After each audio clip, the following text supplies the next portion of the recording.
ஓம் ஸ்ரீ வராகிதாயே போற்றி போற்றி, சிம்ம வாகினியே போற்றி.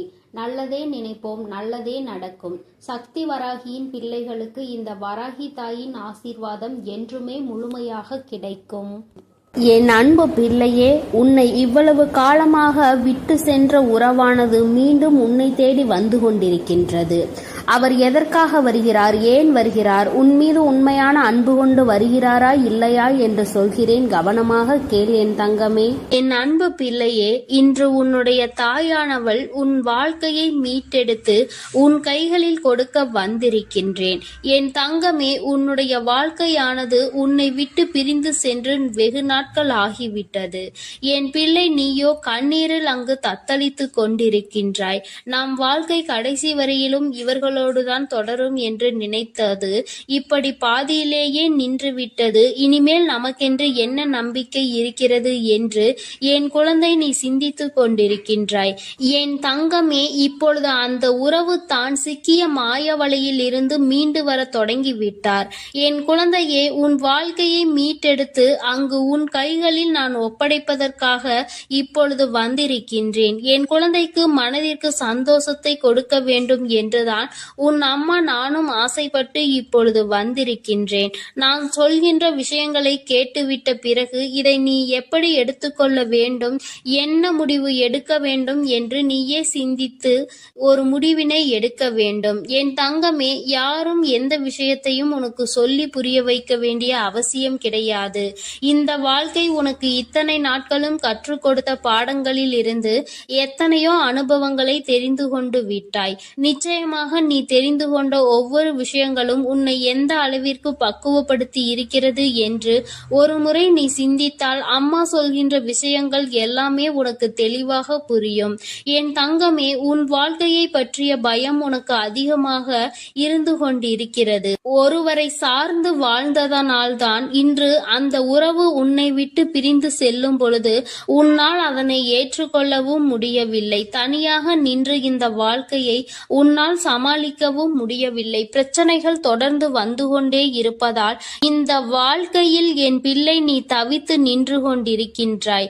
உன்னுடைய தவிப்பு அடங்குவதற்கு முன்பாகவே இன்று இந்த தாயானவள் உனக்கான அந்த உறவை மீட்டு மீண்டும் உன்னிடத்தில் ஒப்படைக்க வந்திருக்கின்றேன். அதற்கான நல்ல வாக்கினை கொண்டு என் தங்கமே நான் வந்திருக்கின்றேன். அதனால் இந்த பதிவினை முழுமையாக கேள். என் தங்கமே, உன்னை விட்டு பிரிந்து சென்ற உறவு எங்கே சென்றது, அங்கே அவர்களுக்கு என்ன நேர்ந்தது என்பதையும் முழுமையாக நீ தெரிந்து கொள்ள வேண்டும். ஏனென்றால் இந்த வாழ்க்கையில் அவர்கள் கற்று தேர்ந்த சில விஷயங்களை நீ தெரிந்து கொள்ள வேண்டும் அல்லவா? ஒரு உறவு உன்னை இந்த அளவிற்கு காயப்படுத்தி உன்னை தத்தளிக்க விட்டு சென்றிருக்கிறது என்றால் இதனால் என்ன பலன் கிடைத்தது, என்ன லாபத்திற்காக அல்லது எந்த மன நிம்மதிக்காக அவர்கள் விட்டு சென்றார்கள் என்பதனை நீ தெரிந்து கொள்ள வேண்டும் அல்லவா? என் தங்கமே, இந்த சூழ்நிலையில் நிச்சயமாக என் குழந்தை நீ அதை தெரிந்து கொண்டால் உன்னுடைய மனதிற்கு நிச்சயமாக மிகப்பெரிய தெளிவு கிடைக்கும். என் பிள்ளையே, மனதளவில் எந்த ஒரு விஷயத்திற்காக இத்தனை நாள் நீ கலங்கி நின்றாயோ அந்த விஷயத்திற்கான மிகப்பெரிய தெளிவினை இந்த தாயானவள் இன்று உனக்கு கொடுக்க போகின்றேன். காரணம் என்னவென்றால் உண்மை தெரியாமல் உறவை நினைத்து வருந்தி கொண்டிருக்கிறாய். அதைதான் இன்று அம்மா உனக்கு தெரிய வைக்க முயற்சி செய்கின்றேன். என் தங்கமே, நீ நம்பிய உறவானது தேடி சென்றது இன்னொரு உறவை. அது மட்டுமல்லாமல் அங்கே அவர்களுக்கு இதைவிட சந்தோஷமான வாழ்க்கை இருப்பதாக நினைத்து உன்னை விட்டு அங்கே சென்றிருக்கிறார்கள். அவர்களுக்கு அங்கே என்ன பலன் கிடைத்தது என்று கேட்பாயானால் அங்கே முதலில் நல்ல ராஜ வாழ்க்கை தான் அவர்களுக்கு கிடைத்தது. அந்த ராஜ வாழ்க்கையை சந்தோஷமாக வாழ்ந்து கொண்டிருக்கின்ற நேரத்தில்தான் அவர்கள் வாழ்க்கையில் விழுந்தது மிக பெரிய பிரச்சனை. யாரை நாடி சென்றார்களோ, உன்னை விட்டு எப்படி இன்னொரு உறவை நாடி சென்றார்களோ அதுபோல அவர்கள் நாடி சென்ற உறவு உன் உறவை விட்டு வேறொரு உறவை தேட ஆரம்பித்து விட்டது. வாழ்க்கையில் ஏமாற்றம் என்றால் என்ன, அவமானங்கள் என்றால் என்னவென்பதை தெரிந்து கொள்ள வேண்டும் அல்லவா? மிகவும் எளிதாக ஒருவருக்கு துரோகத்தை செய்து விட்டேன், அதனினுடைய பலனை அடையாமல் விட்டால் எப்படி? அந்த பலனை தான் அவர்கள் அடைவதற்கு இன்று தயாராகி இருக்கின்றார்கள். என் தங்கமே, இந்த வாழ்க்கை நிச்சயமாக அவர்களுக்கு பல கடினமான விஷயங்களை காண்பித்து கொடுத்து விட்டது. அவர்கள் செய்தது எத்தனை பெரிய தவறு என்பதை அவர்களுக்கு புரிய வைத்து விட்டது. புரிய வைத்ததோடு மட்டுமல்லாமல் பல வேதனைகளிலும் சோதனைகளிலும் கிடந்து அதிலிருந்து மீண்டு வர முடியாமல் இப்பொழுது தவித்து மீண்டும் உன்னுடைய உறவே பெரியது என்று நினைக்க இவர் தொடங்கிவிட்டார். என் தங்கமே, ஒரு விஷயத்தை நீ தெளிவாக புரிந்து கொள்ள வேண்டும். இந்த தாயானவள் உன்னிடத்தில் ஒரு விஷயத்தை சொல்ல வருகிறேன் என்றால், அம்மா உடனடியாக எனக்கு எல்லாவற்றையும் செய்து கொடு, உடனே நான் சந்தோஷமாக வாழ வேண்டும் என்று நீ கண்மூடித்தனமாக சொல்லக்கூடாது. அவர் மாய வலையில் சிக்கி இருக்கிறார் என்றால் தன்னுடைய சொந்த புத்தி இல்லாமல் அங்கே எதுவும் நடக்கவில்லை. தன்னுடைய வாழ்க்கை, அதிலும் தன்னை நம்பிய ஒரு உறவு, தன்னை விட்டால் யாருமே அந்த உறவுக்கு இல்லை என்கின்ற நிலை, இந்த நிலை எல்லாம் உணர்ந்த பிறகும் கூட ஒருவருக்கு துரோகத்தை செய்ய முடிகிறது என்றால், இவர்கள் மீண்டும் உன்னை நாடி வந்து உன்னோடு இருக்கும் பொழுது வேறு ஒரு உறவை தேடினால் அதனால் தவறு யார் மேல் வரும் என்பதை ஒருமுறை நீ சிந்தித்து பார். உண்மையான அன்பிற்கு துரோகத்தை செய்ய நினைத்தவர்கள் நாளை எந்த விஷயத்தையும் உனக்கு செய்ய துணிவார்கள் என்பதை நீ மறந்து விடாதே. இவர்கள் நினைப்பதை நடத்துவதற்கான இடத்தை நீ கொடுக்க கூடாது. ஒரு முறை ஒரு தவறு உன் வாழ்க்கையில் நடந்துவிட்டது.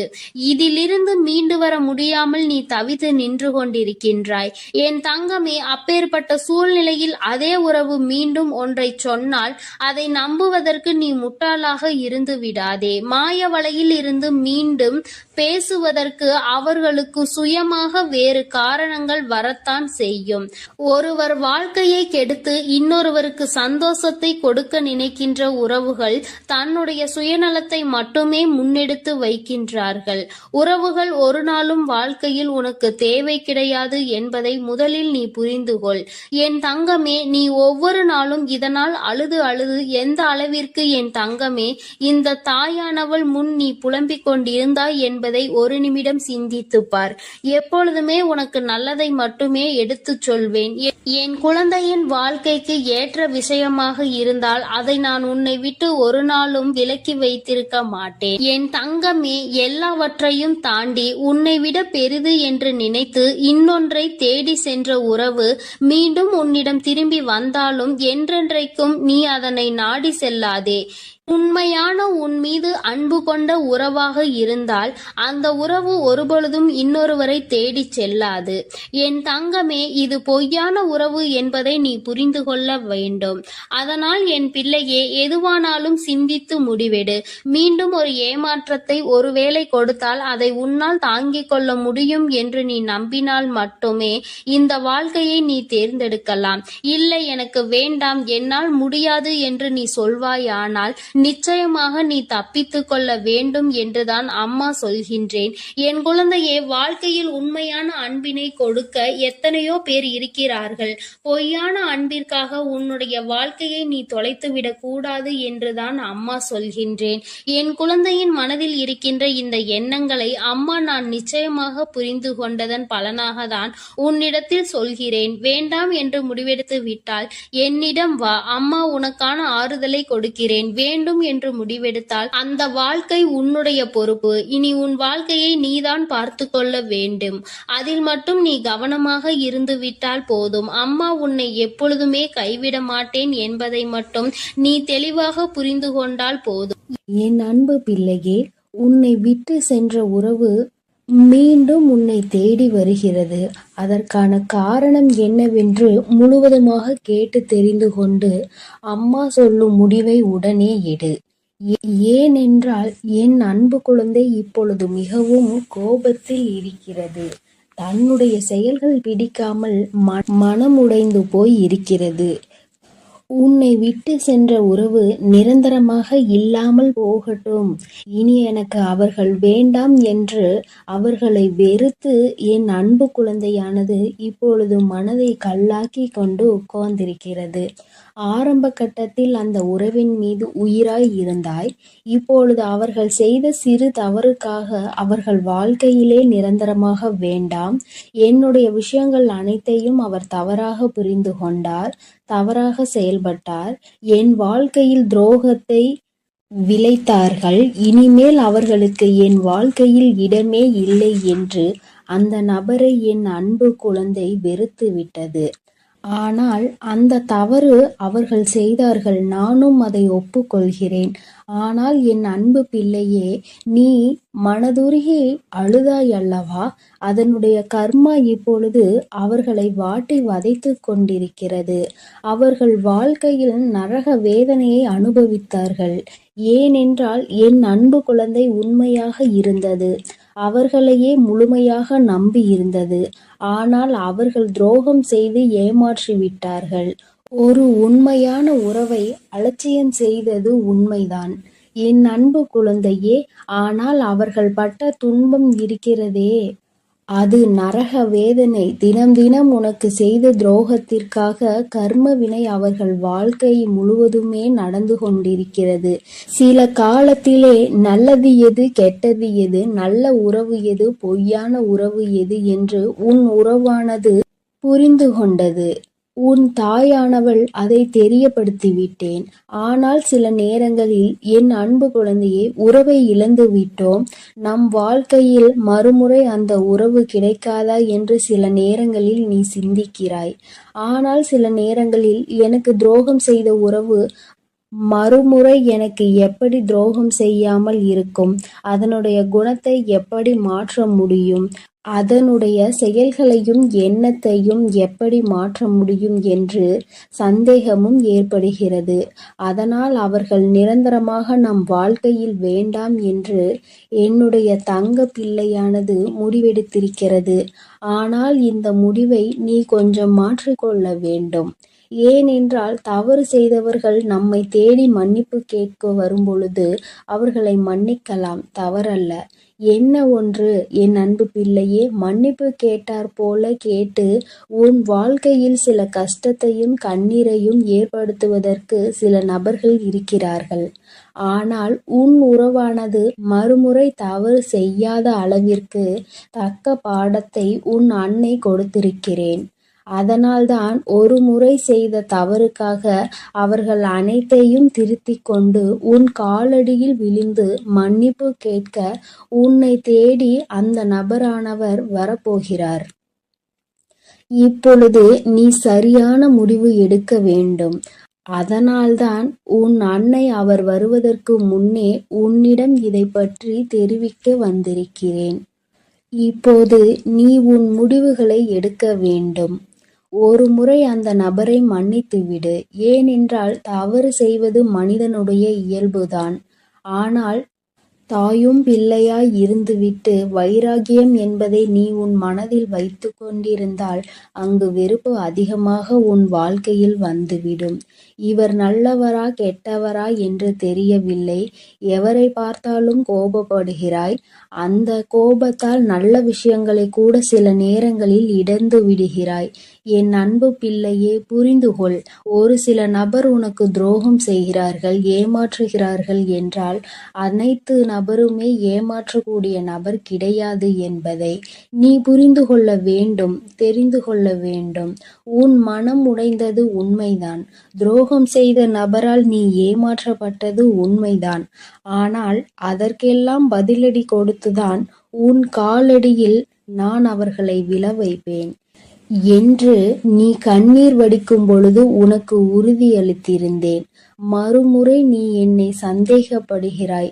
அவர்கள் முழுமையாக திருந்தினால்தான் உன் காலடியில் வந்து விழுவார்கள் என்பதை நீ மறந்து விட்டாயா? இப்பொழுது நீ அந்த நபரை ஏற்றுக்கொள்ளவில்லை என்றால் அவர்களுடைய வாழ்க்கை என்பது பாதை மாறி, பயணம் மாறி தவறான பாதையில் சென்றுவிடும். அதனால் வரட்டு கௌரவம் பிடிக்காது. அதிகமாக கோபத்தால் நாம் சிந்திக்கும் செயலானது, எடுக்கும் முடிவானது வாழ்க்கையை கெடுத்துவிடும். அதனால் உன் அன்னை சொல்லும் வார்த்தைகளை முழுமையாக நம்பி உன்னை தேடி உன் காலடியில் வந்து விழுகிறார்கள் என்றால் ஒரு முறை அவர்களுக்கு வாய்ப்பை கொடு. மீறி அவர்கள் தவறு செய்கிறார்கள் என்றால் அவர்களுக்கு நான் மிகப்பெரிய தண்டனையை நிச்சயமாக கொடுப்பேன். உன்னை ஏமாற்ற மாட்டார்கள் அவர்கள். ஏனென்றால் நீ ஒரு முறை மனவேதனையில் இருக்கும் பொழுது ஆறுதல் உரைக்க எனக்கு அந்த உறவுதான் வேண்டுமென்று என்னிடம் நீ கேட்டாயல்லவா? என் அன்பு பிள்ளையே, உன்னுடைய ஆசையை நிறைவேற்றுவதற்காகத்தான் நான் உன் உறவை திருத்தி இப்பொழுது உன்னிடமே ஒப்படைக்கப் போகிறேன். இது உன் அன்னையின் கடமையும் கூட. என் பிள்ளைக்கு என்னென்ன வேண்டும் என்பதை பார்த்து பார்த்து செய்வது ஒரு அன்னையான என்னுடைய கடமை அல்லவா? என் அன்பு பிள்ளையே, அதனால் நீ கொஞ்சம் சிந்தித்து ஒரு நல்ல முடிவை எடு. வரட்டு கௌரவம் பிடித்து கொண்டு பழைய விஷயங்களை பேசி பேசி அவர்களை அலட்சியம் செய்து விடாதே. ஏனென்றால் உன்னை அவர் தேடி வரப்போகிறார்கள். வியாழக்கிழமையோ வெள்ளிக்கிழமையோ அல்லது ஞாயிற்றுக்கிழமையாக கூட இருக்கலாம். இந்த 3 தினத்தில் உனக்கு துரோகம் செய்த உறவும் ஏமாற்றிய உறவும் நரக வேதனையை அனுபவித்து தக்க பாடத்தை கற்றுக்கொண்டு உன் தாயின் லீலைகளால் அவர்கள் இனி சின்ன எறும்புக்கு கூட துரோகம் செய்யாத அளவிற்கு மாறி உன்னை தேடி இப்பொழுது வரப்போகிறார்கள். தாயானவள் அவர்கள் வாழ்க்கையில் தகுந்த பாடத்தை கற்றுக் கொடுத்திருக்கிறேன். நல்ல பாடத்தையும் புகட்டி கொண்டிருக்கிறேன். நம்பியவருக்கு துரோகம் செய்தால் என்னென்ன பலன் கிடைக்கும் என்று, இரட்டிப்பு பலன் கிடைக்கும் என்று, அதுவும் என்னுடைய பிள்ளைகளை ஏமாற்றினால் என்ன பலன் கிடைக்கும் என்று அனைத்தையும் உன் உறவானது இப்போது புரிந்து கொண்டது. அதனால்தான் உன் காலடியில் வந்து விழப்போகிறது நிரந்தரமாக. எல்லாம் எதற்காக செய்தேன் தெரியுமா? நீ வடித்த கண்ணீரும் உண்மையான உன்னுடைய பக்தியும் உண்மையான அன்பும் உன்னிடம் இருக்கும் நேர்மையும் இதனால்தான். உன் தாயானவள் நான் இதை உனக்காக செய்திருக்கிறேன். உன்னை எவர் ஏமாற்றினாலும் உனக்கு எவர் துரோகம் செய்தாலும் உன் தாயானவள் ஒருபோதும் பொறுத்து கொள்ள மாட்டேன். அவர்களுக்கு அதற்கான இரட்டிப்பு பலனாக தண்டனை கிடைத்தே தீரும். அதனால் என் வார்த்தைகள் மீது நம்பிக்கை கொண்டு நான் சொல்லக்கூடிய முடிவை எடுத்துவிட்டால் உன் வாழ்க்கையில் சந்தோஷம் என்பது நிரந்தரமாக இருந்துவிடும். உன் உறவு காலடியில் வந்து விழப்போகிறது. அதை மனமாற ஏற்றுக்கொண்டு வாழ பழகு. பழைய விஷயங்களை பேசாதே. பழைய விஷயங்களில் புத்தி காமித்தால் பழைய நிலைக்கு மாறுவதற்கு சிறிது காலம் எடுக்காது. ஆனால் திரும்பி வரும்பொழுது அவர்களை பழைய விஷயத்தை சொல்லி சொல்லி காமித்து அவர்களை மென்மேலும் கஷ்டப்படுத்தக் கூடாது. பிறகு அவர்கள் வாழ்க்கையில் தவறான முடிவுகளை எடுத்து விடுவார்கள். அதனால்தான் உன் அன்னை இப்பொழுது இந்த முடிவை எடுக்கச் சொல்கிறேன். என் அன்பு பிள்ளையே, அதனால் நீ சிந்தித்து ஒரு நல்ல முடிவை சீக்கிரமாக எடுத்துவிடு. ஏனென்றால் அவர்கள் உனக்காகவே வந்து கொண்டிருக்கிறார்கள். அவர்கள் முழுமையாக தெரிந்து விட்டார்கள். உன் அன்னை சொல்கிறேன் அல்லவா, என் மீது நம்பிக்கை கொண்டு உன் வாழ்க்கையை நீ ஆரம்பி என் குழந்தையே. அதில் உன்னை எப்பொழுதும் நானே வழிநடத்தி செல்கிறேன். நான் உன்னோடு இருக்கிறேன். நான் உனக்காகவே இருக்கிறேன். நான் இருக்கும் பொழுது நீ எதற்காகவும் கவலை கொள்ள வேண்டாம் என் தங்கமே. நீ நல்லதையே நினை. உன் வாழ்வில் எப்பொழுதும் நான் உனக்கு நல்லதை மட்டுமே செய்து கொடுக்கிறேன். என் அன்பு பிள்ளையே, ஒரு முக்கியமான செய்தியை இன்று உன்னிடம் சொல்வதற்காக உன் வராகி அம்மா நான் வந்திருக்கிறேன். ஏனென்றால் நான் கண்ட காட்சி ஒன்று என்னை கண்கலங்க வைத்து விட்டது. அதை உன்னிடத்தில் சொல்லிவிட வேண்டும் என்றுதான் அம்மா வந்திருக்கிறேன். என்னை விட்டு பிரிந்து சென்ற உன்னுடைய துணையினுடைய இல்லத்திற்கு அம்மா சென்றிருந்தேன். பிரிவிற்கு காரணம் என்னவென்பது உன் பக்கம் ஒரு நியாயம் இருந்தாலும் அவர்கள் பக்கம் இருக்கின்ற நியாயத்தையும் தெரிந்து கொள்ள வேண்டும் அல்லவா? அது என்னவாக இருக்கும் என்று அறிந்து கொள்வதற்காக தான் உன் அம்மா நான் நான் அங்கே சென்றிருந்தேன். அங்கு நான் கண்ட காட்சி என்னவென்பதையும் குழந்தையே நீயும் தெரிந்து கொள்ள வேண்டும் அல்லவா? அம்மா உன்னிடத்தில் அதனை சொல்லியே தீர வேண்டும் என்று வந்திருக்கிறேன். நான் சொல்கின்ற விஷயங்கள் உனக்கு நிச்சயமாக மன கஷ்டத்தை தான் கொடுக்க போகிறது. ஆனால் அதற்கான தீர்வும் இதில் முடிவில் உனக்கு கிடைக்கப் போகிறது. அதற்கு காரணம் என்ன தெரியுமா? நீ குழம்பிக் கொண்டிருக்கின்ற இந்த விஷயம் உனக்கு முதலில் தெளிவான பதிலை கொடுக்கும். அதன் பிறகு நல்லதொரு முடிவை கொடுக்கும்.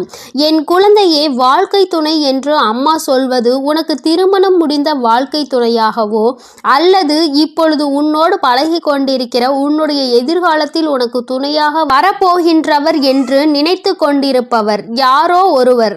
என் குழந்தையை யாராக இருந்தாலும் சரி, அவர்களினுடைய மனநிலையில் உன்னை பிரிந்து சென்ற பிறகு என்னவாக இருக்கிறது, எதற்காக உன்னை விட்டு பிரிந்து சென்றார்கள், அவர்களின் இல்லத்தில் நான் கண்ட காட்சி என்னவென்பதை அம்மா உனக்கு இப்பொழுது விரிவாக சொல்கிறேன். என் குழந்தையே, ஒரு முறை உன்னுடைய மனதினை ஒருநிலைப்படுத்தி இந்த வராகியை அன்போடு நினைத்துக்கொள். எந்த விதமான கலக்கமும் உனக்கு தேவையில்லை. எல்லாவற்றிற்கும் உன் தாயானவள் நான் இருக்கிறேன் என்பதை நீ புரிந்து கொண்டால் போதும். என் தங்கமே, நானும் உன் துணையினுடைய மனதில் என்ன இருக்கிறது என்று தெரிந்து கொள்ள சென்றேன். அங்கே உன்னுடைய துணை என் மனதை தவிர மற்றவர்களின் மனதில் என்ன இருக்கிறது என்பதை அறிந்து கொண்டு உன் அம்மா இப்பொழுது வந்திருக்கிறேன். என் தங்கமே, யார் யார் என்ன நினைக்கிறார்கள் என்பதை முதலில் சொல்கிறேன். அதன் பிறகு ஏன் உன் துணை இப்படி ஒரு முடிவை எடுத்தது என்பதை நீ புரிந்து கொள்வாய். என் தங்கமே, உன்னுடைய துணையின் இல்லத்தில் இருக்கின்றவர்கள் உனக்கு எதிராக இருக்கிறார்கள். அவர்களின் மனதில் உன்னை பற்றிய தவறான எண்ணங்கள் இருக்கிறது. அதற்கு காரணம் நீ பேசிய சில வார்த்தைகள். நீ பேசியது நியாயமாகவே இருந்தாலும், உன் பக்கம் நியாயம் இருந்தாலும் அது அவர்கள் பக்கம் தவறாக தான் தெரிகின்றது. ஏனென்றால் எல்லோருமே தான் நினைப்பதுதான் சரி என்று நினைக்கிறார்கள் அல்லவா? அவர்களினுடைய எண்ணங்களும் அப்படிதான் இருந்து கொண்டிருக்கிறது. என் தங்கமே, அது மட்டும் அல்ல, அவர்களுக்குள் ஏற்பட்ட அந்த எதிர்மறையான எண்ணத்தை உன்னுடைய துணையின் மனதில் விதைத்து கொண்டிருக்கிறார்கள். அதிகமாக உன்னுடைய துணையின் மனதில் தேவையில்லாத விஷயங்களை கலந்து கொண்டிருக்கிறார்கள். உன்னுடைய துணையோ தவறாக உன்னை பற்றி நினைப்பதற்கு என்னென்ன வழிகள் இருக்கிறதோ அத்தனை வழிகளையும் அவர்கள் கொடுக்கும் பொழுது இவரும் அப்படி இல்லை என்று சொல்லாமல் அந்த விஷயத்தை காது கொடுத்து கேட்டுக்கொண்டிருக்கின்றார். என் தங்கமே, உன்னுடைய வாழ்க்கையில் இது போன்ற ஒரு விஷயம் நடக்கிறது என்னும் பொழுது என் குழந்தை அதை உன்னால் ஏற்றுக்கொள்ள முடியாது என்பது நான் நன்கு அறிந்த விஷயம்தான். ஆனால் இவையெல்லாம் நடக்கும் பொழுது உன்னுடைய துணை அமைதி காத்ததற்கு என்ன காரணம் என்பதையும் தெரிந்து கொள்ள வேண்டுமல்லவா? எத்தனைதான் நீ அவருக்கு உயிராக இருந்தாலும் அவர்களினுடைய குடும்பம் என்று வரும்பொழுது அங்கே அவர்களினுடைய மனது சிறிதும் தடுமாற்றம் அடையத்தான் செய்கிறது. ஏனென்றால் நீ பேசிய வார்த்தைகள் அவர்களுக்கு வேதனையை கொடுத்தது என்று உன் துணையிடம் சொல்லும் பொழுது உன்னுடைய துணை என் மனதும் பெரிது சஞ்சலம் படத்தான் செய்கிறது. நம்முடைய வாழ்க்கை துணையாக காலம் முழுவதும் வரக்கூடியவர்கள் இப்பொழுதே நம் குடும்பத்தினருக்கு இடையே இத்தனை பிரச்சனைகளை ஏற்படுத்தி விட்டால் நாளை எப்படி இங்கே வந்து ஒற்றுமையாக இருக்க முடியும் என்று அவர்கள் நினைக்கிறார்கள். என் தங்கமே, அவர்களினுடைய எண்ணங்களை தவறு என்று முழுமையாக சொல்லிவிட முடியாது. நீ செய்தது சரி என்றும் முழுமையாக சொல்லிவிட முடியாது. அம்மா சொல்வது சரிதானே என்று ஒரு முறை நீ சிந்தித்து பார். என் தங்கமே, நீ நியாயமாகவே பேசியிருந்தாலும் ஆனால் யாரை பேசினோம் என்பதில் சிறிது கவனம் இருக்க வேண்டும். என் தங்கமே, உன்னுடைய வாழ்க்கை துணையினுடைய சம்பந்தப்பட்டவர்களாக இருக்கும் பொழுது சிறிதளவு கவனம் தேவை. அதற்காக அம்மா நீ நியாயத்தை எடுத்து சொல்லக்கூடாது என்று சொல்லவில்லை. அதற்கான சரியான நேரத்தை நீ எதிர்பார்த்து நிற்க வேண்டும் என்றுதான் அம்மா சொல்கிறேன். சூழ்நிலைகள் உனக்கு சாதகமாக இல்லாத பொழுது நீ பேசியதுதான் இத்தனை பிரச்சனைகளுக்கும் காரணமாக மாறிவிட்டது. இப்பொழுது அது எந்த அளவிற்கு வந்து நிற்கிறது என்று பார்த்தாயா? உன்னை உன் துணையிடம் இருந்து பிரிக்கின்ற அளவிற்கு திட்டம் தீட்டுகின்ற அளவிற்கு இந்த விஷயம் தொடங்கிவிட்டது. என் தங்கமே, எதுவாக இருந்தாலும் உன்னுடைய துணை காத்த அந்த அமைதிக்கு காரணம் நீ அவர்களின் பேச்சையும் மீறி பேசிவிட்டாய் என்கின்ற ஒரு வருத்தம். மற்றபடி அவரின் மனதை அங்கே மாற்றுகின்ற முயற்சிகள் எதுவும் அவரிடத்தில் எடுபடவில்லை. அதை அவர் காது கொடுத்தும் கேட்பது போல உட்கார்ந்து கொண்டிருக்கிறார் என்பதற்காக மேலும் மேலும் பேசிக்கொண்டே அவரினுடைய மனநிலையை மாற்ற முயற்சிகள் நடக்கிறது. ஆனால் இது பயனளிக்காது என்பதனை இப்பொழுது அவர்களுக்கு உணரத் தொடங்கிவிட்டார்கள். இருந்தாலும் நம்மால் ஆன முயற்சிகளை செய்து பார்ப்போம் என்று செய்து கொண்டிருக்கிறார்கள். சரி, அவர்கள் செய்வதை செய்துவிட்டு போகட்டும். ஆனால் உன்னுடைய உண்மையான அன்பு, உன்னை என் மீது நீ கொண்டிருக்கின்ற நம்பிக்கை நிச்சயமாக அவரினுடைய மனதை ஒரு நாளும் மாற்றிவிடாது. அவர்களினுடைய எண்ணங்கள் முழுவதும் அவசரப்பட்டு பேசிவிட்டாய் என்கின்ற வருத்தம்தானே தவிர அவரிடத்தில் எந்த ஒரு ஆலோசனைகளையும் கேட்கவில்லையே என்கின்ற மன கஷ்டம்தானே தவிர உன் மீது எந்தவிதமான கோபதாபங்களும் அவருக்கு இல்லை. என் தங்கமே, அதனால் இந்த உறவு மீண்டும் தொடரப்போகின்ற உறவு. இந்த பந்தம் மீண்டும் உன்னோடு காலம் முழுவதும் வரப்போகின்ற பந்தம். அதனால் உனக்குள் எந்த விதமான கலக்கங்களும் தேவை கிடையாது. மற்றவர்களினுடைய எண்ணங்கள் உனக்கு எதிராக இப்பொழுது இருக்கிறது. ஆனால் என் தங்கமே, உன்னுடைய சூழ்நிலை மாறும் பொழுது நிச்சயமாக அவர்களின் மனநிலையும் தானாகவே மாறிவிடும். எப்பொழுது ஒரே பிடியில் நின்று கொண்டிருக்க முடியாது. அவர்களுக்கு அவரவர்கள் குடும்பத்தில் இருக்கின்றவர்களின் வாழ்க்கை முக்கியமானதாக தோன்றும் பொழுது தேவையில்லாமல் அடுத்தவரின் விஷயத்தில் தலையிடக்கூடாது என்ற எண்ணம் தோன்றும். அதற்கு அவர்கள் வாழ்க்கையில் இது போன்ற ஒரு சம்பவம் நடக்க காத்து கொண்டிருக்கிறது. அதிலிருந்து நல்ல பாடத்தை கற்றுக்கொண்டு வந்து உன் வாழ்க்கையில் தலையிடக்கூடாது என்பதை நிச்சயமாக புரிந்து கொள்வார்கள். என் குழந்தையே, இனிமேல் எந்த விஷயமானாலும் துணையினுடைய குடும்பத்தாரின் சம்பந்தப்பட்ட விஷயமாக இருந்தால் அவரிடத்தில் சிறிது ஆலோசனை பெற்றுவிட்டு பிறகு நீ நிச்சயமாக உனக்கு அதில் இருந்து நல்ல பலன்கள் கிடைக்கும். மாறாக உன்னுடைய சொந்த முடிவாக இருக்கும் பட்சத்தில் நமக்கு கஷ்டம் வரும் பொழுது அதில் இவரால் எந்த விதமான உதவியும் செய்ய முடியாமல் ஒதுங்கி நின்று வேடிக்கை மட்டும்தான் பார்க்க முடியும் என்பதை நீ இப்பொழுதுதானே நடந்து கொண்டிருப்பதை பார்த்து புரிந்து கொண்டிருக்கிறாய். என் தங்கமே, இனி ஒரு நாளும் இந்த சூழ்நிலை உன் வாழ்க்கையில் வராமல் நீ பார்த்து கொள்ள வேண்டும். உன்னை சுற்றி நடக்கின்ற விஷயங்கள் எல்லாம் எதை சார்ந்தது என்பதை நீ புரிந்து கொள்ள வேண்டும். உன்னுடைய அழகான வாழ்க்கையை மீண்டும் உன் கைகளில் நிச்சயமாக நான் கொடுப்பேன். மற்றவர்களின் மனநிலையை மாற்றி உன் கைகளில் அதை கொடுக்கின்ற நேரம் மறுபடியும் வரும். அதை நீ நிச்சயமாக எக்காரணம் கொண்டும் இழந்து விடாமல் பார்த்து கொள்ள வேண்டியது உன்னுடைய பொறுப்பு. என் தங்கமே, இந்த வராகி அம்மாவினுடைய ஆசீர்வாதங்கள் உனக்கு எப்பொழுதும் இருந்து கொண்டுதான் இருக்கிறது. ஆனால் உன்னுடைய வாழ்க்கை உன் கையில் தான் இருக்கிறது என்பதை நீ மறந்து விடாதே. சர்வ நிச்சயமாக இந்த வராகியானவள் கொடுத்த வாக்கினை நிச்சயமாக நிறைவேற்றி காட்டுவாள். நான் உன் வாழ்க்கையை உன் கைகளில் கொடுக்கிறேன் என்று சொல்லி இருக்கிறேன் அல்லவா? சர்வ நிச்சயமாக உன் வாழ்க்கையை நான் உன் கைகளிலேயே ஒப்படைப்பேன். அதுவரையிலும் நீ சற்று பொறுமையாக நம்பிக்கையோடு காத்திருந்தால் மட்டும் போதும். நடப்பது எல்லாமே உன் வாழ்க்கையில் நிச்சயமாக நல்லதாக மட்டுமே நடக்கும். என் அன்பு பிள்ளைகளுக்கு இந்த வராகி அம்மாவின் ஆசீர்வாதமும் அருளும் முழுமையாக கிடைக்கட்டும். ஓம் அண்ட பேரண்டமே போற்றி. ஓம் ஆதி வராகியே போற்றி போற்றி.